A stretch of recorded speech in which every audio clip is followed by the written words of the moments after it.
nosotros estudiamos ojo, lo que tenemos que estudiar es lo que es la configuración interna y lo que es la configuración externa del ojo. Cuando uno habla de configuración interna del ojo, se refiere al globo ocular más su contenido.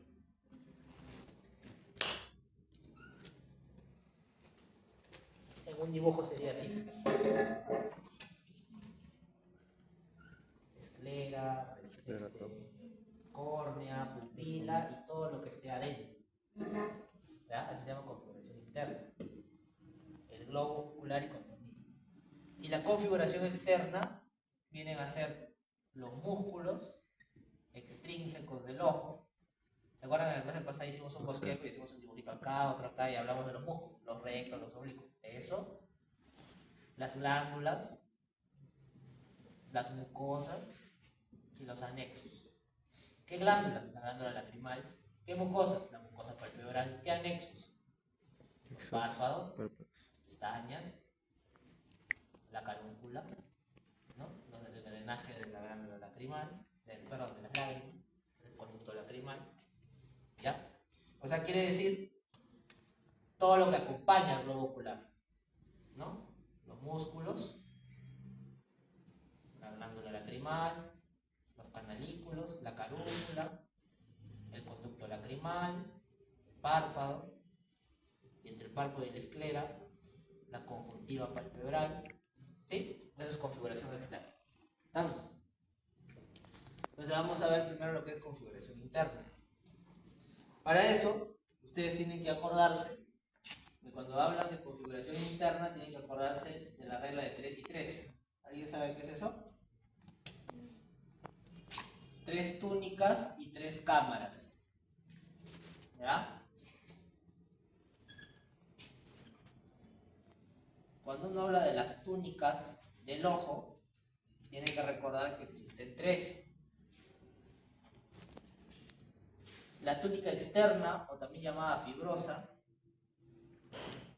la túnica interna, o llamada muscular, algunos le llaman vascular y muscular, o músculo vascular, y la tercera, la capa neuronal, también le dicen la capa retinial.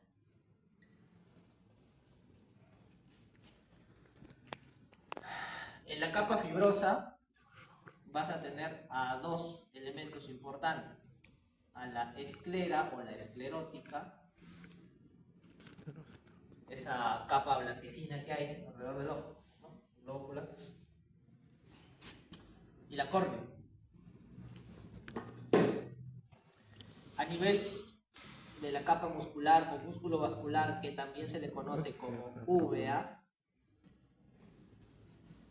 vas a encontrar 3 estructuras: al iris, al cuerpo ciliar y a la coroides. Y a nivel retinial, tú vas a encontrar a 2 estructuras: el epitelio pigmentario de la retina y a la retina propiamente dicha. Aquí están los conos y los bastones. ¿Sí?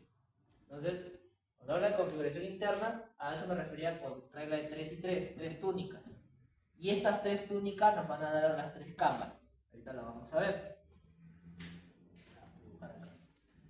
¿Quién sabe cómo se corre esto? Maestro, una pregunta, ¿se puede subir esto? Ok, es como control remoto eso. Ahí está. ¿Saben? Ahí está el control de...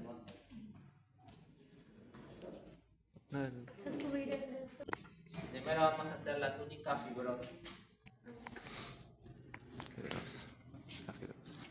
Voy a dibujar, a ver, ojito.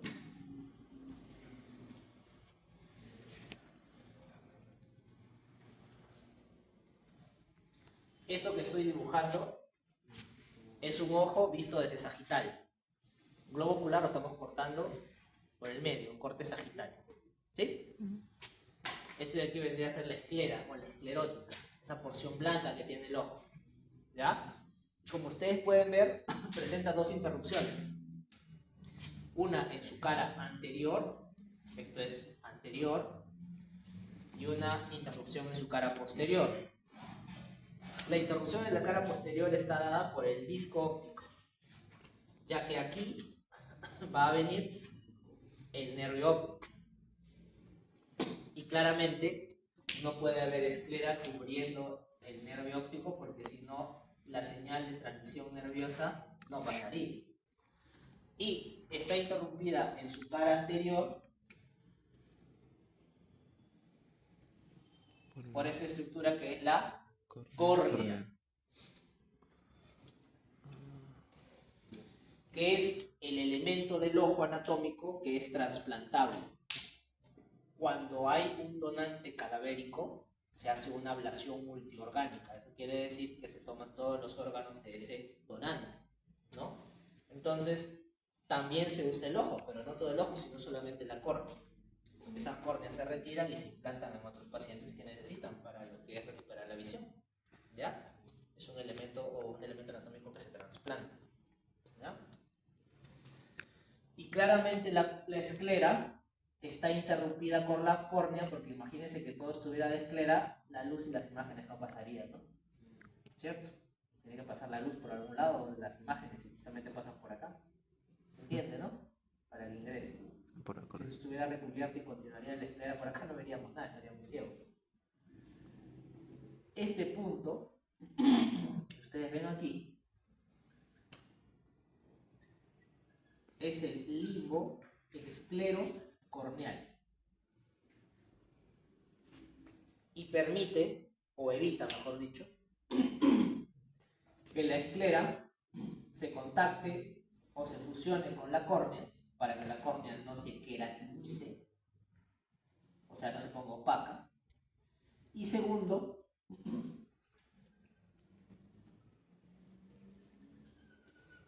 esto de aquí viene a ser la conjuntiva palpebral, ¿cierto? Porque estaría el párpado y ahí estarían las pestañas.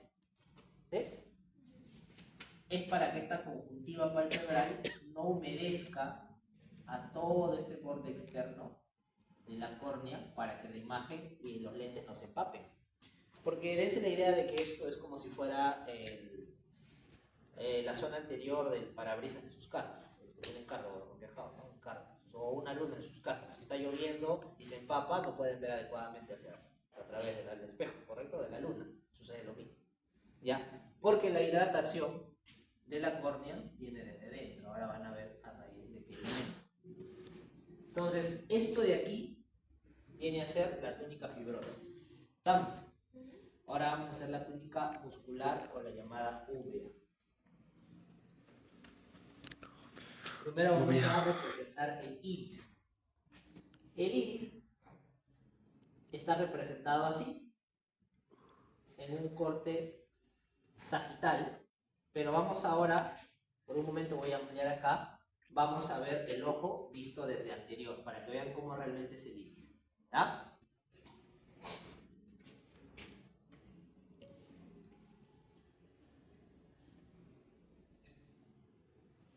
El iris es un músculo intrínseco del ojo, que tiene dos porciones, una porción esfinteriana y una porción radial. Así es realmente el iris. Bueno, y es la parte de la zona del ojo que le da el color al ojo. Mientras más pigmentado está, más oscuros son nuestros ojos. Si hay menos pigmentación, obviamente la variación de color de los ojos, ojos verdes, azules, marrones. Estos músculos no reaccionan o no obedecen impulsos, digamos, que nosotros podemos comandar, voluntarios. Ejemplo, si yo les digo ahorita que todos miren para arriba, van a poder elevar el globo ocular hacia arriba. Eso es voluntario, ¿cierto? Ustedes pueden comandar ese movimiento del ojo. Pero si yo les pido ahorita que dilaten su pupila o contraigan su pupila, no pueden hacerlo. La dilatación de la pupila es esto. No es el movimiento convergente o divergente, es otra cosa. ¿No se enfoca? Reducir y dilatar la pupila. Eso se produce a través del iris. Ejemplo. Si las fibras esfinterianas del iris se contraen, lo que va a pasar es que esta zona, que viene a ser la pupila, se va a reducir. Miren, voy a contraer. Se reduce, ¿cierto? Entonces, si estas fibras se contraen, el ojito, la pupila se reduce. ¿Sí? Porque se contrae hacia la línea media, ¿cierto? Hacia adentro. Y si por el contrario, estas de aquí se contraen hacia afuera. Entonces, ¿qué va a pasar con la pupila? Se va a abrir, ¿cierto? Se va a dilatar.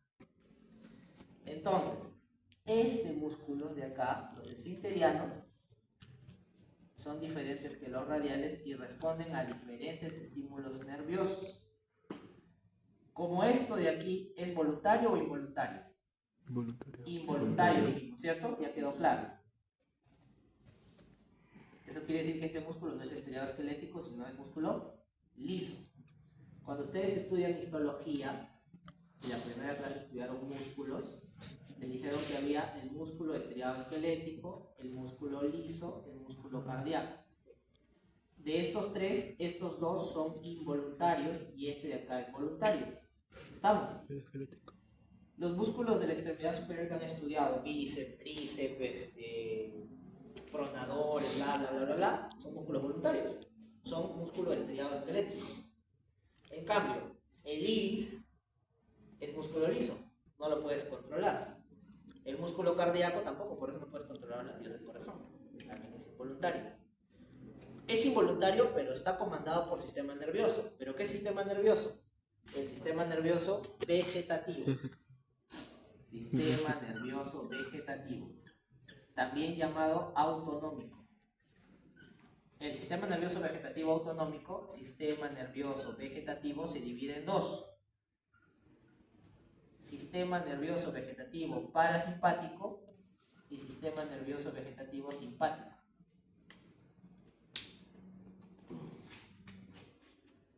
Estas fibras esfinterianas responden a este de aquí, al parasimpático.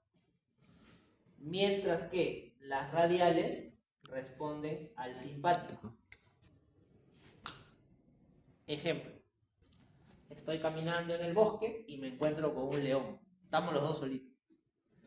En ese momento, ¿cuál va a ser mi reacción lógica? Huir, ¿cierto? Para sobrevivir. Entonces, si yo tengo que huir, ¿qué es lo primero que tengo que ubicar? Buscar un camino por donde salir, ¿cierto? Y para buscar ese camino tengo que ampliar mi rango de visión. Entonces mi pupila se dilatará para que entre más luz y pueda enfocar mejor las imágenes. Entonces la pupila se dilata. ¿Y con cuál se dilataba? Con estas. Radial. Sistema simpático. El sistema simpático es el sistema de huida que nos permite la supervivencia del ser humano. ¿Sí? Entonces, el sistema simpático hará midriasis. Ese es el término médico. La dilatación de la pupila se le dice midriasis. Y a la contracción, miosis. Ya está. ¿Sí? ¿Estamos? Así es como se ve el iris. El otro ejemplo más sencillo es los que tienen gatos. El gato cambia el tamaño de la pupila, ¿cierto? En ellos obviamente su pupila es longitudinal, otros es esfinteriana, circular. Pero el gatito cuando está en la noche está con las pupilas totalmente dilatadas, ¿sí? Porque está ganando lo poca luz que hay para poder visualizar y tener un mejor campo de visión. Y si a tu Michi tú le acercas al Neko, le acercas la linterna de tu celular por molestarlo, ¿qué pasa con la pupila? Se hace puntiforme, porque es una respuesta a la luz. Está reduciendo porque ya le está haciendo daño a la luz. Ese movimiento pupilar también se produce en nosotros, lo mismo. ¿Sí? Entonces, así es como se ve el iris, y en un corte longitudinal realmente lo voy a ver solamente como dos rayitas, ¿cierto? Porque es como que estuviera viendo solamente un pedacito, esta parte de acá. ¿Se entiende? El espacio vacío que deja el iris Esto se llama pupila. ¿Estamos? ¿Sí? ¿Entiende? Seguimos. Carne de iris, pupila. Por arriba y por detrás del iris aparecen unos cuerpos ciliares. Vienen a hacer esto de acá. Y estos cuerpos ciliares van a tener en su contenido a músculo ciliar. Músculo. Aquí. Y ese músculo ciliar va a prolongar unas cuerdas que van a ir hacia la línea media y van a sostener a una estructura muy, muy importante del ojo, que es el cristalino. Aquí. ¿Sí? El cristalino es el lente del ojo, el lente natural. Los que usan lentes, eso de ahí es una medida X, ¿cierto? Que cada uno tiene. Ha sido evaluado, se evaluado por un oftalmólogo, ¿sí? Entonces, ese es un lente extraocular que les permite a ustedes acomodar la imagen porque quizás algunos tienen dificultad para ver de cerca o de lejos. Los conceptos de miopía y de supermetropía, estigmatismo lo dejamos para otro día. Pero solamente quiero que sepan eso, que existe esa dificultad para los que usan lente. Entonces, para los que no, también tenemos un lente, pero es un lente natural, que es el cristalino, con el que todos nacemos. Lo que sucede es que cuando necesitas unos lentes externos de apoyo, es porque hay una alteración en la acomodación del cristalino. Es porque estas personas tienen un defecto en las cuerdas, o tienen unos defectos a nivel de los músculos ciliares, o en el tamaño del ojo. Entonces, cuando llega la imagen se proyecta muy atrás. Entonces, necesita unos lentes externos para que la imagen se proyecte más cerca.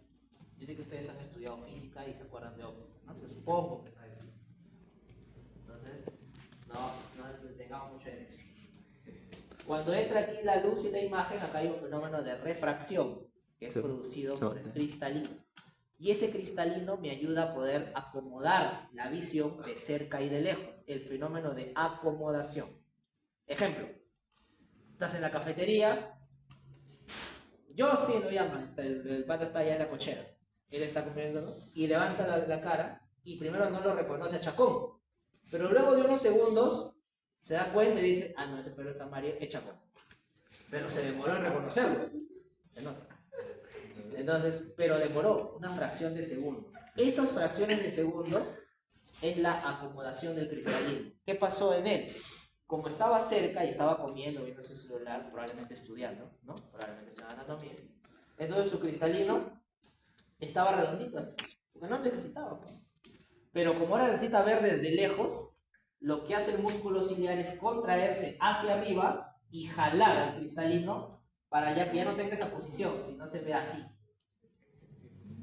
De modo tal que mejora el ángulo de la imagen y permite ver de lejos. Lo mismo sucede cuando estamos comiendo o cenando, cuando llegan a la casa a cena y quieren ver la tele, ¿cierto? Que están comiendo, levantan, un poquito borroso se ve la imagen, lo pasan unos segundos y ya se acomoda. El lente hace esto. Así como tiene una cámara fotográfica, ¿no visto que el lente hace este movimiento? Eso mismo hace nuestro cristalino. Ese es el fenómeno de acomodación. ¿Ya? ¿Se entiende? Sí. Perfecto. Seguimos. Este cuerpo ciliar, que tiene contenido al músculo ciliar, se continúa con la coroide, que viene a recubrir así.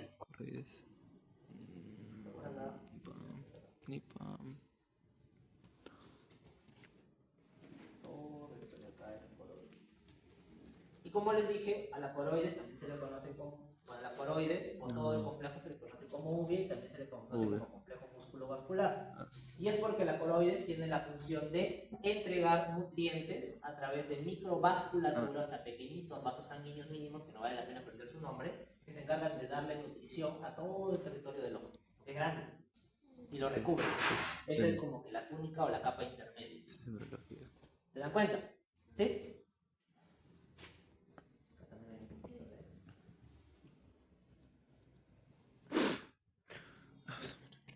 Hasta ahí. En este momento vamos a comentarles dos pequeños tips. ¿Cómo estamos con el tiempo? de todo lo que vamos hablando, hay dos estructuras que no requieren Ya, sí.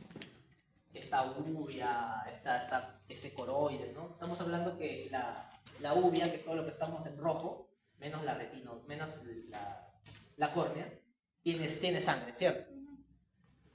De todo esto que ustedes ven, ¿cuáles son las únicas dos estructuras que he dibujado que no tienen contacto directo con eso? La córnea. La córnea, muy bien, y el cristalino, porque está suspendido.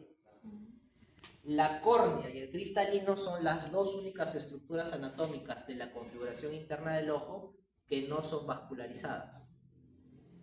Es decir, no le llega ninguna arteria. ¿Cómo se nutre? ¿Cierto? Ahora vamos con eso. En este momento se han formado las tres cámaras.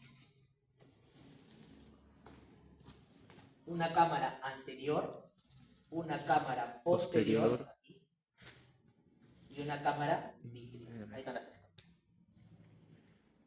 Cámara anterior, cámara posterior aquí y la cámara vitrea. ¿Sí? ¿Me siguen? Sí. En la cámara anterior y posterior hay un humor, un líquido, que es el humor acuoso. Soy yo, nutrientes. Que está repleto de glucoproteínas, que se encargan de lubricar y de alimentar a la córnea y al cristalino. Porque son avasculares, ¿de acuerdo? No les llega sangre, pero se alimentan con el humor acuoso. ¿Dónde se produce el humor acuoso? En el cuerpo ciliar. Aquí, aquí, aquí. Se produce y cae todo a la cámara posterior, ¿cierto? Luego, ese líquido va también a la cámara anterior. ¿Tiene comunicación con la posterior? No tiene comunicación. Y este líquido se drena aquí, en un conducto que se llama conducto de Schlenn.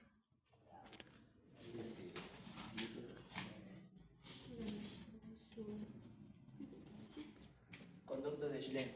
Ese conducto de Schlenn sirve para el drenaje de ese humor acuoso, porque imagínense, si no hubiera ese centro de drenaje, se acumularía y habría dolor en el ojo en la parte anterior, y se abombaría nuestra córnea y no podríamos ver. Y aumentaría la presión, ¿no? Dentro. ¿Cierto? Si tienes una caja y le empiezas a llenar líquido, líquido, líquido, va a haber un momento que la presión de la caja va a aumentar, ¿cierto? Esa es la explicación del glaucoma. El glaucoma se divide en dos tipos, de ángulo abierto y de ángulo cerrado. ¿A qué se refieren con ángulo? Aquí y aquí. Hay un ángulo. ¿Se dan cuenta? Ese ángulo debe ser aproximadamente entre 70 y 90 grados para decir que eso es normal. Si el ángulo a ese nivel donde está, porque el conducto de Schlenn está en el vértice de ese ángulo, es menor de 45 grados, eso de ahí es muy probable que genere un glaucoma de ángulo estrecho. Son aquellos pacientes que en muy corta edad tienen elevación de la PIO, de la presión intraocular. Habitualmente pacientes menores de 25 años. Porque nacen con un defecto de la angulación. Entonces esos pacientes tienen riesgo de hacer glaucoma. El glaucoma es muy peligroso porque genera ceguera, porque como hay demasiada presión en el ojo, hay tanta presión que se rompe todo esto y todas estas túnicas se caen. Se destecha y el paciente pierde la vista. ¿Sí? Mientras que hay otro tipo de glaucoma que es de ángulo normal, eso quiere decir puede estar así, pero también el glaucoma es doctor. ¿Por qué si está normal el glaucoma? Lo que pasa es que de los pacientes con diabetes mellitus tipo 2, los diabéticos hacen glaucoma, pero de ángulo abierto, no de ángulo estrecho. ¿Por qué? Porque la diabetes mellitus es un depósito de azúcar, de un montón de elementos, ¿no?, que ustedes ya conocen en la sangre, lo que van a ir aprendiendo, y eso se carga acá, es como un drenaje que se tapa. Se tapa, se tapa, se tapa hasta que se obstruye totalmente. Teniendo un ángulo normal también desarrolla glaucoma. ¿Sí? Seguimos. Si aquí hay humor acuoso, todo lo que está acá, toda esta cámara de acá se llama la cámara, ¿no dijimos? Vitrio. ¿Qué tiene al humor? Acu- Facilito. humor vítreo.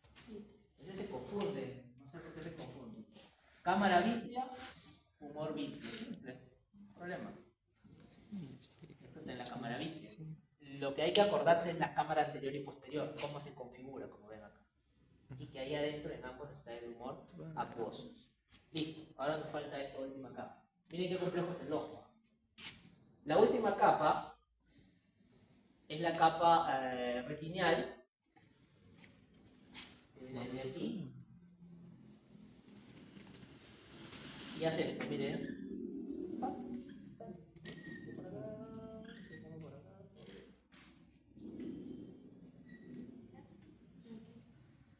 Esta capa es la capa pigmentaria o epitelio pigmentario de la retina. Aquí, a varios niveles, encontramos conos y bastones y otras células encargadas del epitelio de la retina, que también en histología lo han leído, por varios. Cuando la imagen se proyecta aquí, el fenómeno de refracción de la córnea hace que esta imagen pase y la luz también aquí por la pupila llegue al cristalino, ¿cierto? Acá hay un fenómeno de acomodación y hace que la imagen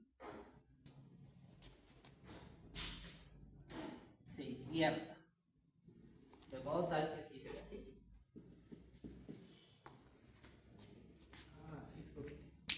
Ahora, ¿por qué la imagen se va a transmitir en este punto y no acá? Si acá está el nervio óptico, ¿no? ¿Se preguntan eso? Porque debería proyectarse acá, ¿no? Porque dice el nervio óptico. El nervio óptico tiene una estructura en el medio que se llama arteria media de la retina. Y esa arteria se ramifica aquí, así. ¿Cierto? Por acá, luego por acá, porque tiene que dar sangre pues a todos los demás tejidos, ¿no? Si no, ¿cómo? ¿Se imaginan ustedes si la imagen se proyectara directamente acá, donde está saliendo esa arteria? Cuando estaríamos viendo, en todo momento estaríamos viendo las arterias en contraposición, pasando por nuestra imagen, por lo que estamos mirando. No podríamos ver bien, habría arterias mirando a todos lados, ¿cierto? ¿Se entiende? Tenemos mirando superpuestas las arterias. Por eso, la imagen se proyecta en un punto distinto al disco óptico, que es esta zona, que se llama mácula.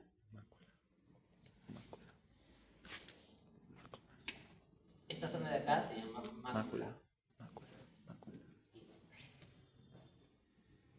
Si vemos al ojo visto desde anterior, la mácula se ve así, y con un punto en el medio que se llama fovea. Todo esto es la mácula y esto de acá es la fovea. Eso es lo que uno busca cuando hace estudio de fondo de ojo. ¿Ya? Cuando ustedes vean en internet, cuando hacen fondo de ojo, van a ver en las imágenes de Google, van a ver un fondo medio amarillo con rojizo, algunas arterias, y como una especie de zona radiante, como un solcito chiquitito. Esa es la mácula y la fovea. Ahí es donde se proyectan todas las imágenes de todo el proceso de nuestra vida. Ahí. Y luego, proyectada la imagen, se transforma en un impulso eléctrico e ingresa acá. Y se produce el fenómeno de neurotransmisión. A este nivel, en la mácula y la fovea tiene una distribución de los conos y bastones muy peculiar. Los bastones, vamos a poner así la forma de los bastones para que se acuerden, ¿no? Los bastones son periféricos a la mácula, mientras que los conos son centrales, son más de la fovea. ¿Y eso por qué? Porque los conos nos permiten ver el color. Si no tuviéramos conos, no diferenciaríamos colores. Mientras que los bastones nos permiten mejorar la luz, sobre todo en la oscuridad. Si no tuviéramos conos, veríamos en blanco y negro. Por eso los perros no tienen conos. Y nosotros sí, pues los perros ven gris. No diferencian colores. En cambio, en los bastones, nosotros tenemos ambos. Otra cosa, vamos a ver que estas células especializadas fotorreceptoras, que son los conos, permiten ver el color, hay una enfermedad en la cual hay ausencia o alteración de los conos. ¿Cómo se llama esa enfermedad? Daltonismo. Es la incapacidad de diferenciar el rojo del verde, ¿cierto? Y parte de los tonos del azul. Las personas que sufren el daltonismo tienen defectos a nivel de los conos, ¿ya? Y con el pasar de la edad hay más dificultad para ver en la noche. Ahí hay un desgaste propio fisiológico de los bastones. Ajá, es eso.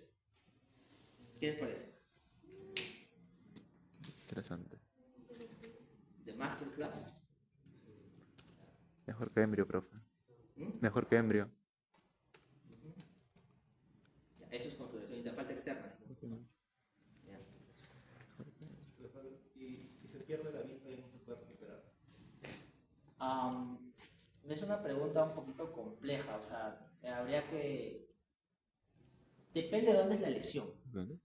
O sea, si la lesión es acá, ya sabes que trasplantando la córnea lo soluciones.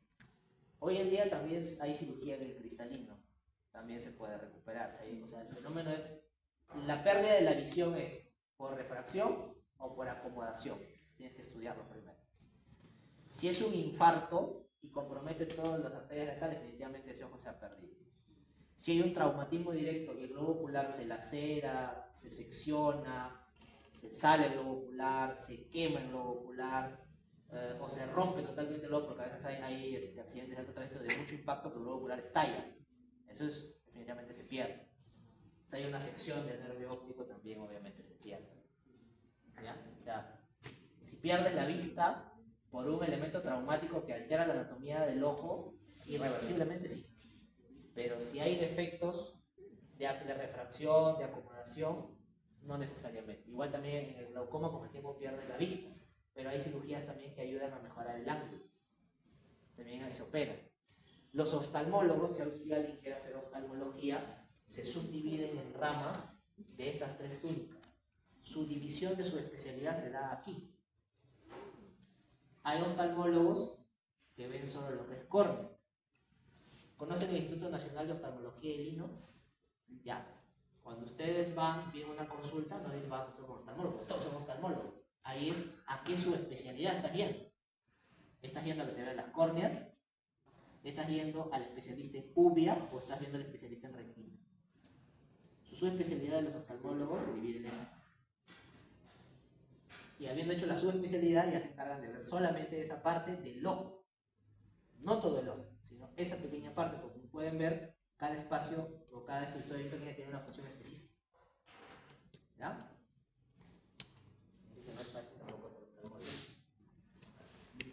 No lo subestimen al ojito por ser pequeñito.